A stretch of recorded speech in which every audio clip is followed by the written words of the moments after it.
पाप और पुण्य की परिभाषा शास्त्रों में केवल इतनी है, यदि कोई कार्य करने से, यदि कोई कृत्य करने से आपकी भक्ति, आपका नाम, आप पर भक्ति का प्रभाव, सत्संग का प्रभाव,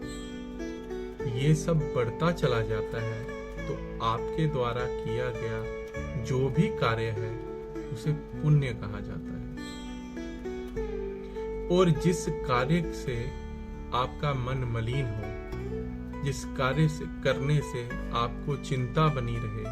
जो कार्य करने से आपका भक्ति में, नाम में, सत्संग में जाने का मन ना करे और आपकी भक्ति छूटती चली जाए, आपके दिन प्रतिदिन जो कार्य आप भक्ति के स्वरूप कर रहे हैं, मंत्र जाप के अतिरिक्त कर रहे हैं, या मंदिर जाना, जल चढ़ाना, ये सब छूट रहा है, तो वो सारे कार्य पाप कहलाते हैं। पाप और पुण्य की परिभाषा सदैव एक ही रहती है।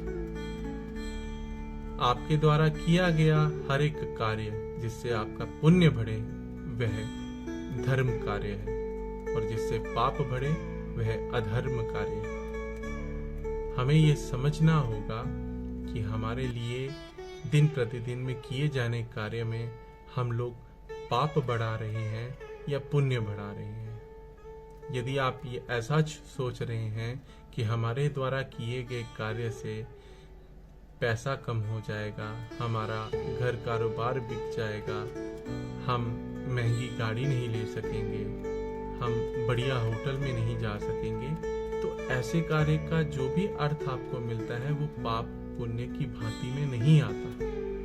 लगता तो पाप है, लगता तो पुण्य है, लेकिन उसका प्रभाव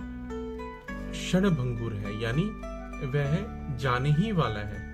आप ना चाहें, आप चाहे जितने भी पुण्य समझ के कोई कार्य को कर लें, और आप ये समझ रहे हैं कि हमारे पास संसार की चीजें बनी रहें, वह आज नहीं तो कल छूटने ही वाली है, तो उसका क्या पाप और क्या पुण्य। जिस कार्य को करने से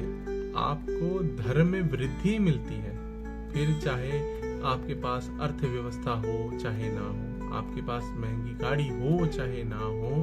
वह सब का सब कार्य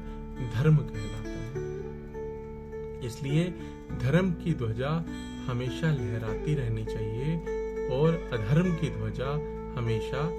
झुकती रहनी चाहिए। यही प्रकृति का नियम है, यही संसार का नियम है, यही ब्रह्मांड का नियम है।